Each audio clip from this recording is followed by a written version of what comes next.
Kennedy, do solemnly swear I, John Fitzgerald Kennedy, do solemnly swear that you will faithfully execute the office of President of the United States that I will faithfully execute the office of President of the United States and will, to the best of your ability, and will, to the best of my ability, preserve, protect, and defend the Constitution of the United States. preserve, protect, and defend the Constitution of the United States. So help you God. So help me God.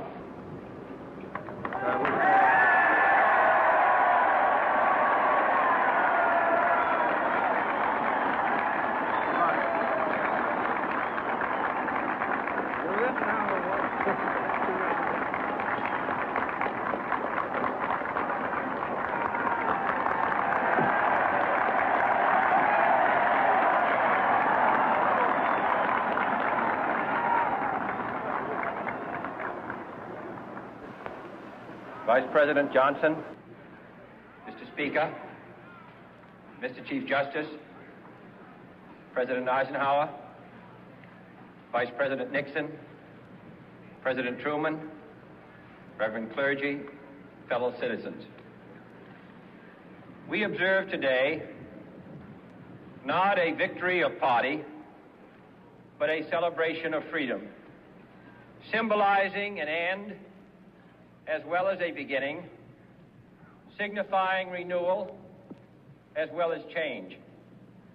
For I have sworn before you and Almighty God the same solemn oath our forebears prescribed nearly a century and 3/4 ago. The world is very different now, for man holds in his mortal hands the power to abolish all forms of human poverty and all forms of human life. And yet the same revolutionary beliefs for which our forebears fought are still at issue around the globe. The belief that the rights of man come not from the generosity of the state, but from the hand of God. We dare not forget today that we are the heirs of that first revolution. Let the word go forth from this time and place to friend and foe alike that the torch has been passed to a new generation of Americans born in this century, tempered by war, disciplined by a hard and bitter peace, proud of our ancient heritage, and unwilling to witness or permit the slow undoing of those human rights to which this nation has always been committed and to which we are committed today at home and around the world.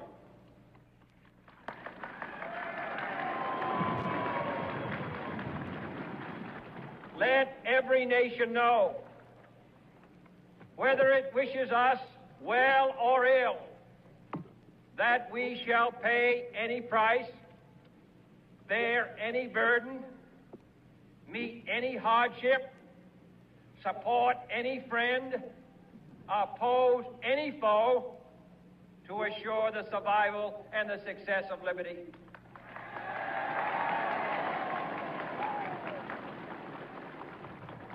This much we pledge and more. To those old allies whose cultural and spiritual origins we share, we pledge the loyalty of faithful friends. United, there is little we cannot do in a host of cooperative ventures.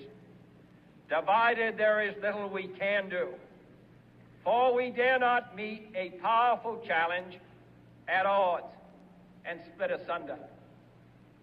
To those new states whom we welcome to the ranks of the free, we pledge our word that one form of colonial control shall not have passed away merely to be replaced by a far more iron tyranny.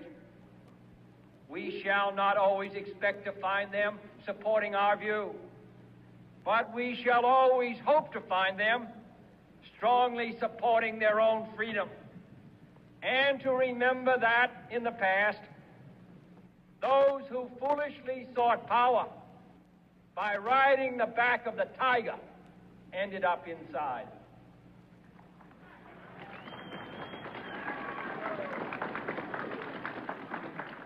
To those people in the huts and villages of half the globe struggling to break the bonds of mass misery, we pledge our best efforts to help them help themselves for whatever period is required, not because the communists may be doing it, not because we seek their votes, but because it is right. If a free society cannot help the many who are poor, it cannot save the few who are rich.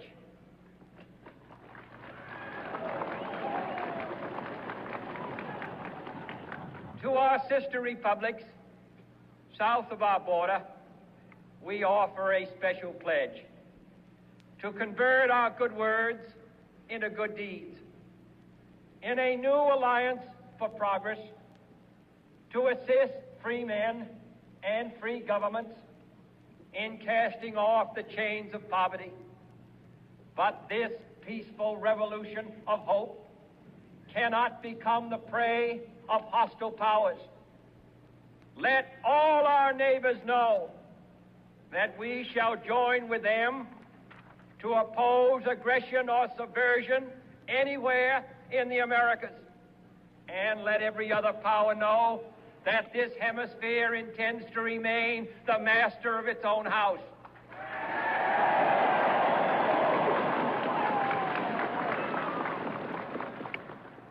To that World Assembly of Sovereign States, the United Nations, our last best hope, in an age where the instruments of war have far outpaced the instruments of peace, we renew our pledge of support to prevent it from becoming merely a forum for invective, to strengthen its shield of the new and the weak, and to enlarge the area in which its writ may run. Finally, to those nations who would make themselves our adversary, we offer not a pledge, but a request that both sides begin anew the quest for peace. Before the dark powers of destruction, unleashed by science, engulf all humanity in planned or accidental self-destruction. We dare not tempt them with weakness, for only when our arms are sufficient beyond doubt can we be certain beyond doubt that they will never be employed. But neither can two great and powerful groups of nations take comfort from our present course, both sides overburdened by the cost of modern weapons, both rightly alarmed by the steady spread of the deadly atom, yet both racing to alter that uncertain balance of terror that stays the hand of mankind's final war. So let us begin anew, remembering on both sides that civility is not a sign of weakness, and sincerity is always subject to proof. Let us never negotiate out of fear, but let us never fear to negotiate.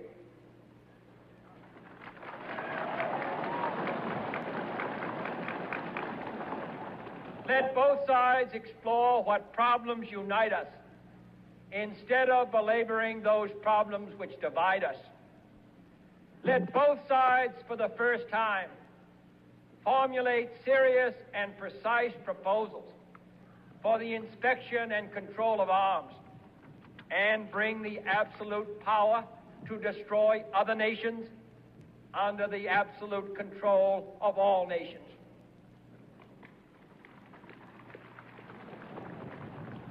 Let both sides seek to invoke the wonders of science instead of its terrors.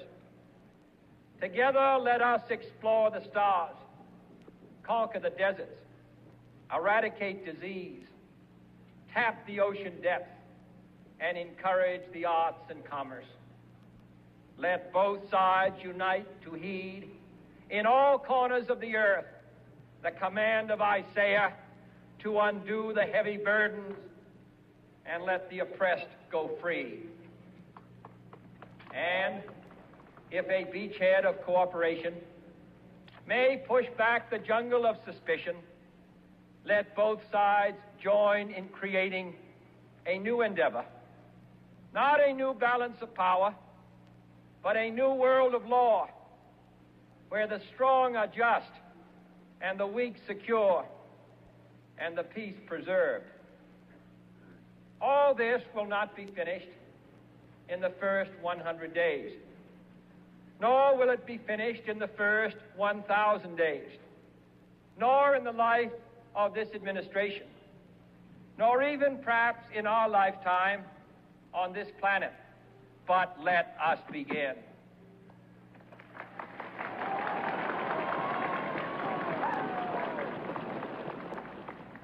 In your hands, my fellow citizens, more than mine, will rest the final success or failure of our course. Since this country was founded, each generation of Americans has been summoned to give testimony to its national loyalty. The graves of young Americans who answered the call to service surround the globe.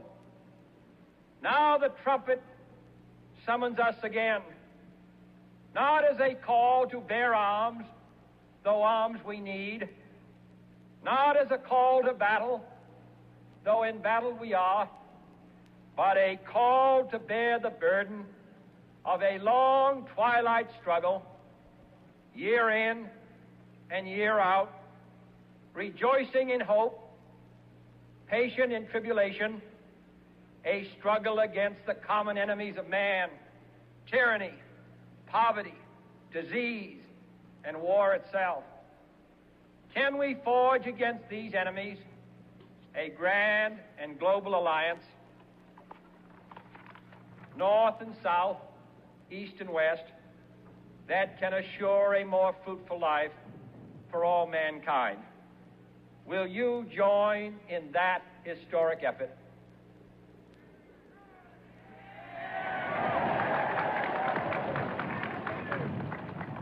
In the long history of the world, only a few generations have been granted the role of defending freedom in its hour of maximum danger. I do not shrink from this responsibility. I welcome it.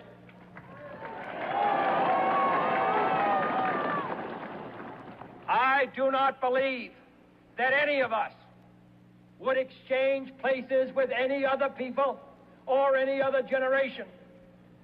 The energy, the faith, the devotion which we bring to this endeavor will light our country and all who serve it.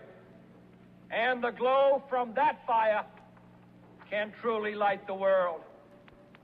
And so, my fellow Americans, ask not what your country can do for you. Ask what you can do for your country.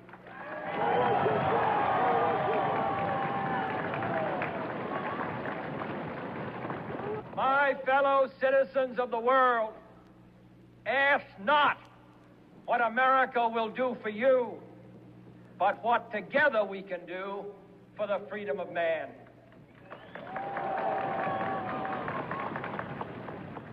Finally, whether you are citizens of America or citizens of the world, ask of us here the same high standards of strength and sacrifice which we ask of you. With a good conscience, our only sure reward, with history the final judge of our deeds, let us go forth to lead the land we love, asking his blessing and his help, but knowing that here on earth, God's work must truly be our own.